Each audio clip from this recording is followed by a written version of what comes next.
una última charla, conversación, como hacemos todos los martes, con Lorenzo Ramírez. En breve va a estar con nosotros para hablar sobre todo de una noticia que él mismo ha publicado en Mercados y que está siendo ahora mismo un terremoto en el seno de la COE y en el conjunto de las empresas del IBEX 35, a las que les empieza a obligar Lorenzo, precisamente con ese artículo, a posicionarse en qué lado están. Lorenzo Ramírez, periodista económico, muy buenos días. ¿Qué tal? ¿Cómo estás? Buenos días. Me decía esta mañana una fuente del IBEX, me ponía ¡boom! Y me mandaba un artículo de Mercados que decía: rebelión en el IBEX contra Garamendi, ojo que Garamendi podría no seguir al frente de la COE si finalmente se impulsa un candidato, además en la sombra, en el último minuto, por quienes consideran que Garamendi está demasiado cerca del gobierno. Y el artículo era tuyo. Así que si nos puedes dar todos los detalles de qué es lo que está sucediendo en la COE, cómo es esa rebelión en el IBEX y si de verdad hay opciones de que Garamendi en esas elecciones que vamos a ver enseguida no salga victorioso.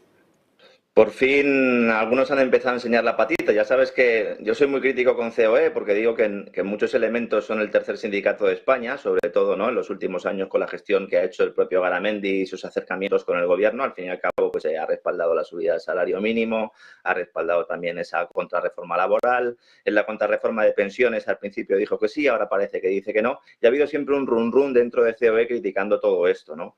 Evidentemente, al ser esto un club de socios, pues ya sabes, ¿no? Normalmente pues nadie quiere mojarse y nadie quiere salir directamente, ¿no?, y decir, oye, yo estoy en contra del presidente porque el presidente puede repetir, ¿no? Hasta hace pocos días, hasta hace prácticamente un par de semanas, Garamendi se las prometía muy felices. En principio parecía que esta reelección se iba a producir incluso de una forma aclamatoria, es decir, sin que ni siquiera hubiera elecciones. Hay una candidatura alternativa, la de Gerardo Pérez, presidente de Faconauto, que nunca ha terminado de materializarse. De hecho, hay algunos intereses, no sé si calificarlos de espurios, pero por lo menos oscuros, soterrados, para que Gerardo Pérez no se presentara. La están peinando, decía Jesús Cacho en un artículo hace unos cuantos días, un artículo bastante revelador, y hoy por fin en Mercados pues publicamos la noticia de que hay esa rebelión en el IBEX, liderada fundamentalmente por el sector industrial empresarial catalán. El sector energético está con Garamendi, solo Iberdrola, Naturgy y Repsol no estarían con Garamendi. El principal apoyo que tiene el actual presidente de la patronal son Telefónica y el Banco Santander, dos pesos pesados indudablemente, pero tanto Isidro Fainé en la CECA y en la Fundación Bancaria La Caixa, como también de alguna manera el Banco Sabadell, serían también integrantes de esta rebelión, que insisto, nadie quiere hablar públicamente, pero bueno, nosotros hemos tenido esa información en exclusiva. La patronal Cepime está nadando en dos aguas, como siempre suele ocurrir en estos casos. Ha dicho públicamente que apoya a Garamendi, pero no estaría tan claro. Y la clave aquí está en si finalmente se presentará un candidato alternativo, un candidato que se puede presentar incluso 15 días antes de que se celebren esas elecciones. A finales del mes de noviembre es cuando se celebrarían, siempre y cuando hubiera un candidato. Y aquí la clave está, José Antonio, en que el voto es secreto. Entonces no sería la primera vez que alguien dice públicamente que está con el presidente y luego, cuando hay que votar, vota lo contrario. En las anteriores elecciones, precisamente entre Rosell y Garamendi, ya ocurrió, ya hubo cambios de bando, ya hubo cambios de chaqueta, ya hay mucho run, y porque esto es muy relevante. ¿Por qué es relevante para España o para la economía española lo que sucede en COE?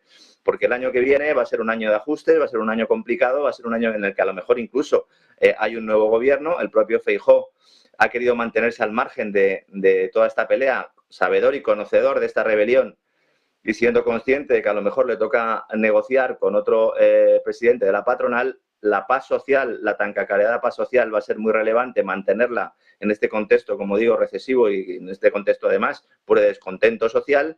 Y si por un lado hay que tener atados a los sindicatos, lo que haga COE también es muy determinante. Por eso es muy relevante lo que publicábamos hoy en el periódico y que, bueno, pues quería también compartir, ¿no?, con toda tu audiencia, José Antonio. Otro punto en España está en un tema que ha sido muy polémico, sobre todo en el fin de semana, y es ese famoso bono social que va a aplicar el gobierno, donde anunció que iba a poner 3.000 millones para ayudar a los consumidores a rebajar la factura eléctrica, y lo vas a pagar tú, Lorenzo, yo, José Antonio Bidner y todos los que nos están viendo aquí en España.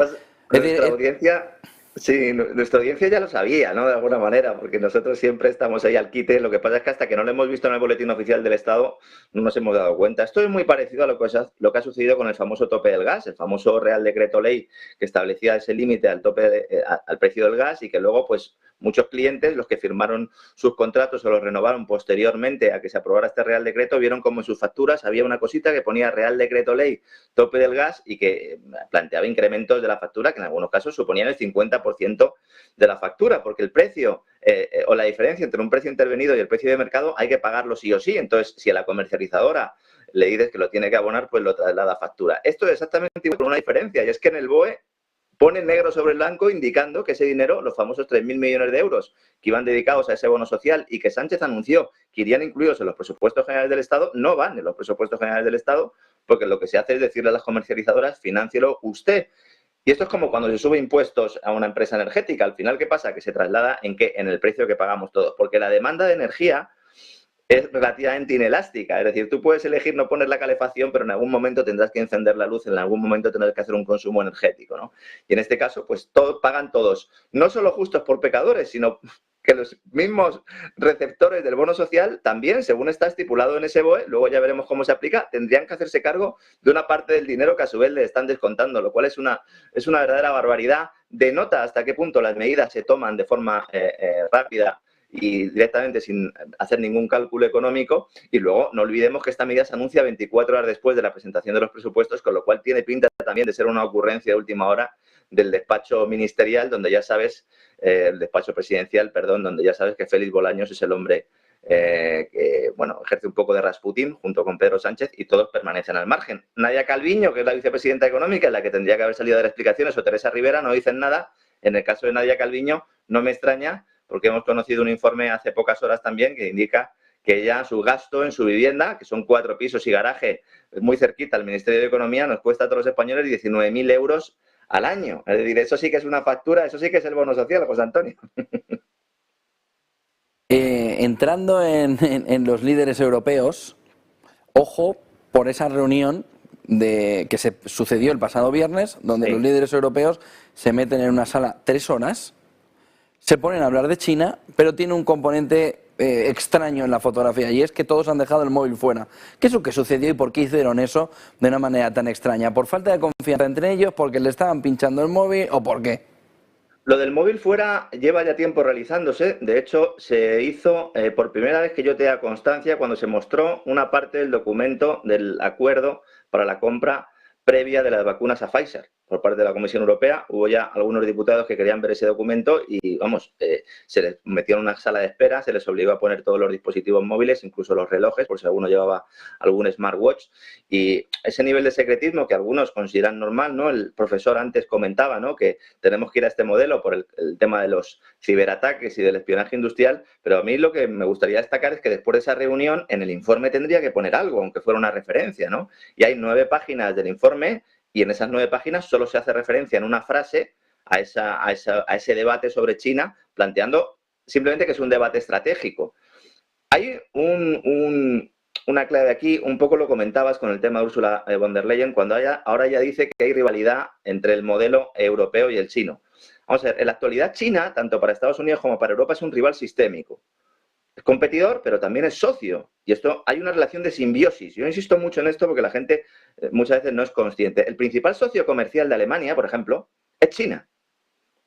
Pero durante los últimos 6 años ha sido China, para que nos hagamos un poco una idea y tengamos el cuadro completo, ¿no? Entonces, plantear un enfrentamiento directo con la economía china es un suicidio para Europa, que no está ahora mismo la cosa para renunciar a más socios, ¿no? Yo entiendo que aquí hay un componente geopolítico importante y que esto hay que tenerlo en cuenta, pero hoy hemos conocido los PMI de Alemania, los conocimos ayer, ya vemos que es una economía en recesión, hemos conocido también el informe del IFO que comentabas antes. Alemania no puede renunciar a más socios, ¿no? Hay también un miedo, del cual no se habla, a que si hay un problema en la eurozona y finalmente llegamos a un escenario similar, ¿no?, al del año 2010, y se plantea incluso la ruptura del euro, a que vengan los chinos a rescatarnos. Y esto es algo que cuando tú hablas con burócratas europeos y les tiras un poco de la lengua, al final te lo acaban diciendo. Dice, a ver si van a venir luego los chinos y van a ofrecerse a refinanciar la deuda de los países en apuros. Y esto es otro de los elementos que se quieren evitar, ¿no?, y que no se habla, ¿no? Y luego, es indudable, hay elementos de cercanía y de relación tan estrechos como que Costco, la empresa china, ahora mismo está negociando con el canciller alemán directamente la venta del 35% del terminal del puerto de Hamburgo. Es que Scholz se reúne con Xi la próxima semana.